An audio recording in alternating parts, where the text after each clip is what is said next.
దేవుడో, ఎంత కరుణ కలిగిన దేవుడో ఆయన వారికి బయలుపరుచుకుంటున్నాడు. ఆయన ఈ మానవాళి కొరకు ఏం చేశాడో ఆయన వారికి అర్థం చేయించి వారి ఆత్మలను రక్షిస్తున్నాడు. ఆ రకంగా మనము కూడా పసిపిల్లల లాంటి వారము. మనము కూడా అజ్ఞానులము, దీనులము, ఎంతో దయనీయమైన స్థితిలో ఉన్నామని మనము ఎరిగి ఆయన యందు విశ్వాసం ఉంచాం కాబట్టి కొన్ని విషయాలు మనం అర్థం చేసుకోగలుగుతున్నాం. ఆ సంగతులను మనము గ్రహించగలుగుతున్నాం. ప్రభు అంటే ఎవరో ఎరగగలిగాం. చూడండి, చాలామంది దేవుని బిడ్డలు మందిరానికి వెళ్తూ ఉంటారు. వారిలో చాలామందికి చదువు ఉండదు, పెద్ద విషయాలు ఏమీ తెలియవు.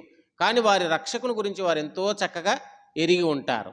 అంటే దేవుని గురించి తెలియడం కంటే పెద్ద విజ్ఞానం ఏముంటుంది? సాక్షాత్తు దేవుని గురించే తెలుసుకునే కృప, ఆ ఆధిక్యత, ఆ జ్ఞానము, దైవికమైన జ్ఞానం వారికి లభించింది. ఎందుకంటే దేవుడు వాళ్ళ హృదయం, వాళ్ళ దీనత్వాన్ని ఇష్టపడి వాళ్లకు ఆయన తనను తాను